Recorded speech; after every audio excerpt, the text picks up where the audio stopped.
We're taught to keep elbows off the table, chew with closed mouths, and figure out which of the three forks goes with the salad.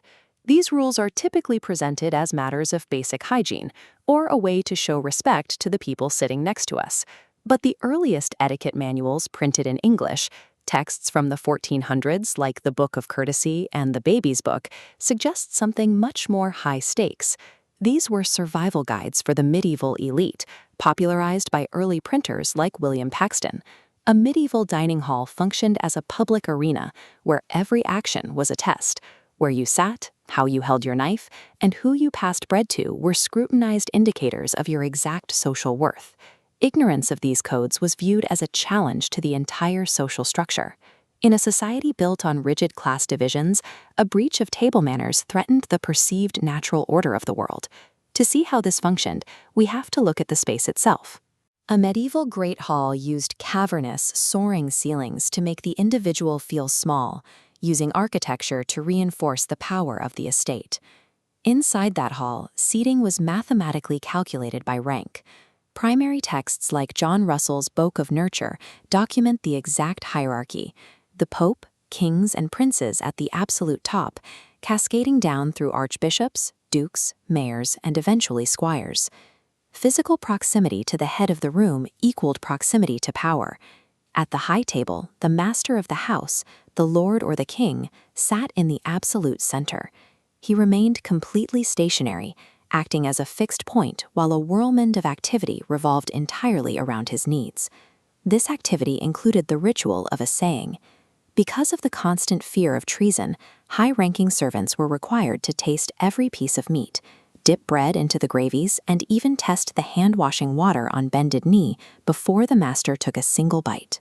Here is the most critical boundary line on the table: the salt. An elaborate, expensive salt cellar was placed in the middle of the board. Guests of noble rank were seated above the salt, closer to the master, while lower-ranking individuals were seated below it. By remaining completely immobile while dozens of people performed these elaborate rituals of care, the ruler created a daily spectacle. It made his superiority appear inevitable. Maintaining that master on his pedestal required a massive machinery of human labor moving around the perimeter of the table.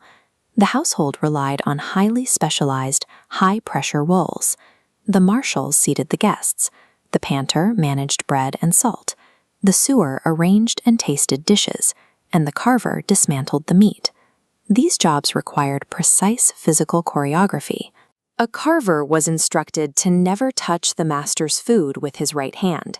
He had to balance 4 thick slices of bread on the very point of his knife and lay them on the table without dropping them.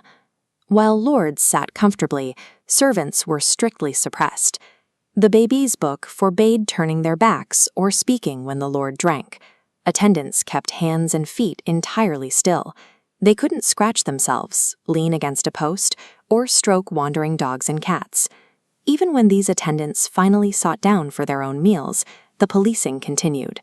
They were warned not to cram their cheeks out with food like an ape, or to pick their teeth with their knives, maintaining a strict standard of gentleness. The servant's body was effectively dehumanized, trained to be perfectly still and quiet to reinforce the master's status. A medieval dinner functioned as a daily theatrical performance.